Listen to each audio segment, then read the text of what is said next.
हरे कृष्ण भक्तों, आज हम लोग श्रवण करेंगे भाद्रपद माह के शुक्ल पक्ष एकादशी तिथि की महिमा कथा। ब्रह्म वैवर्त पुराण में किस प्रकार भगवान श्री कृष्ण से महाराज युधिष्ठिर ने हाथ जोड़ते हुए विनम्रता भाव से प्रार्थना करते हैं कि प्रभु, भाद्रपद माह के शुक्ल पक्ष एकादशी तिथि की नाम क्या है और महिमा किस प्रकार है, आप कृपा करके मुझे श्रवण कराइए। और भगवान श्री कृष्ण कहते हैं, राजन, इस प्रकार भाद्रपद माह के शुक्ल पक्ष जो एकादशी तिथि है उसका नाम है परिवर्तनी एकादशी अथवा पार्श्व परिवर्तनी एकादशी, अथवा इस एकादशी का नाम भी वामन एकादशी रूप में प्रसिद्ध है। भक्तों, इस प्रकार भगवान श्री कृष्ण कह रहे हैं कि भाद्रपद माह के शुक्ल पक्ष वामन एकादशी अथवा पार्श्व परिवर्तनी एकादशी की महिमा कथा अत्यंत महिमामय है। समस्त पाप नाशिनी, समस्त पुण्य प्रदायिनी और समस्त प्रारब्ध कर्म फल को नष्ट करते हुए भगवत प्राप्ति तक प्रदानकारी यह एकादशी तिथि है। यदि केवल कोई श्रद्धा के साथ इस एकादशी महिमा कथा को श्रवण करता है तो उनको वाजपेयी यज्ञ के फल प्राप्त हो जाते हैं। भक्तों, यदि किसी व्यक्ति यह एकादशी भाद्रपद माह के शुक्ल पक्ष वामन एकादशी अथवा पार्श्व परिवर्तनी एकादशी व्रत को बहुत श्रद्धा और प्रेम के साथ पालन करता है तो उनको 100 अश्वमेध यज्ञ का फल भी प्राप्त हो जाते हैं। इस प्रकार भगवान श्री कृष्ण ने स्वयं युधिष्ठिर महाराज को सुना रहे, कह रहे कि राजन, इस प्रकार यह भाद्रपद माह के शुक्ल पक्ष एकादशी की महिमा है। और इस एकादशी की तिथि के दिन ही सुतल लोक में स्वयं बलि महाराज के भवन में भगवान वामन देव का ही प्रकट हुआ था, स्थापन किया गया था।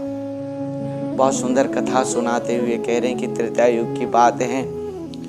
मेरा एक भक्त जिसका नाम बलि था, यद्यपि वो दैत्य कुल में जन्म हुआ था, प्रहलाद जी महाराज के वंशधर होने के कारण वो मेरा महान भक्त था। वो मुझे अपना भक्ति में संतुष्ट कर दिया था, परंतु वो इंद्र के साथ उसका शत्रुता हुआ। इंद्र को युद्ध में हराते हुए इंद्र पद को वो प्राप्त कर लिया। इंद्र ब्रह्मा के शरण में आते हुए समस्त देवता और ऋषियों के साथ मेरे पास आकर स्तुति की और मैं इंद्र को इंद्र पद प्रदान करने के लिए ही वर प्रदान किया और खुद अदिति माँ के गर्भ से वामन भगवान के रूप पर प्रकट हुआ। इस प्रकार भगवान इस कथा को सुना रहे हैं युधिष्ठिर महाराज जी को और कह रहे हैं कि राजन, मैं वामन रूप पर जाकर बलि महाराज के दरबार में जब पहुंचा तब गुरु शुक्राचार्य ने मुझे पहचानते हुए बलि महाराज को मना कर दिया, परंतु बलि महाराज ने मुझे सब प्रकार के दान दक्षिणा देने के लिए राजी हो गया। मैं 3 पग जमीन मांगा और इस प्रकार बलि महाराज अपनी पत्नी विंध्यावली के साथ मुझे 3 पग जमीन देने के लिए संकल्प लिया। मैं 1 पग में समस्त सुतल के 7 लोग को नाप लिया और 1 पग में ऊर्ध्व को 7 लोग को मैं नाप लिया और कहीं भी स्थान उसको नहीं रहा। तो मैं तृतीय पग को कहाँ रखूं और कहाँ नापूं। तो जब मैं कहा तो बलि महाराज ने अपना मस्तक को झुकाते हुए कहा, प्रभु बस मैं तो बच गया हूँ, मेरे मस्तक के ऊपर, सिर के ऊपर आप तृतीय पग को धारण कीजिए। बलि महाराज का इस प्रकार शरणागत दैन्यता को दर्शन करते हुए मैं बहुत खुशी हो गया। मैं उसको आशीर्वाद दिया, सुतल लोक को मैं प्रदान किया और वो मुझे वर मांगा कि प्रभु बस मेरे साथ आप हर समय रहेंगे।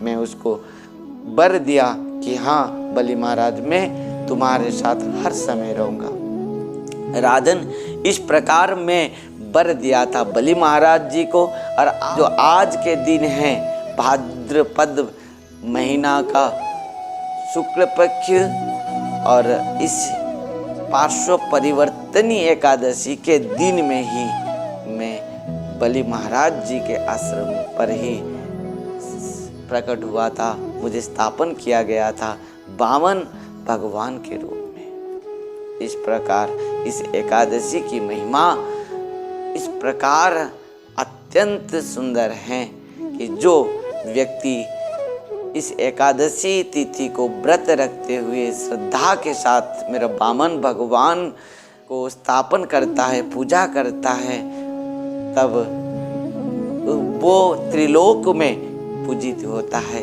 और जो मेरे शरण में आकर शरणागत हो जाता है, मेरे चरण में समर्पित हो जाता है, मेरा भजन करता है और मेरा व्रत रखता है एकादशी तिथि में, तो वो यह जगत में समस्त पापों से मुक्त होकर समस्त ऐश्वर्य को प्राप्त करता है और परलोक में वो मेरा धाम को प्राप्त करता है।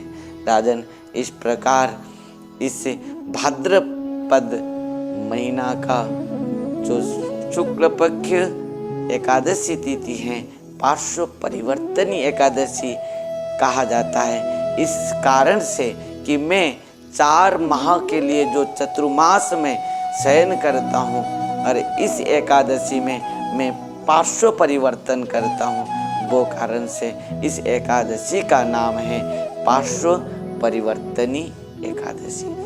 भक्तों उम्मीद है निश्चित भाव से भगवान की कृपा आशीर्वाद को लाभ करने के लिए हम यह एकादशी व्रत को बहुत आनंद के साथ, श्रद्धा के साथ और प्रेम के साथ धारण करें और निश्चित भाव से हम समस्त प्रारब्ध कर्म पापों से मुक्त होकर यह जगत में समस्त ऐश्वर्य को प्राप्त करेंगे और अंत में जब परलोक में भगवत धाम को प्राप्त करते हुए आनंद को प्राप्त करेंगे और भगवान के चरण को प्राप्त कर पाएंगे। हरे कृष्ण, हरि बोल।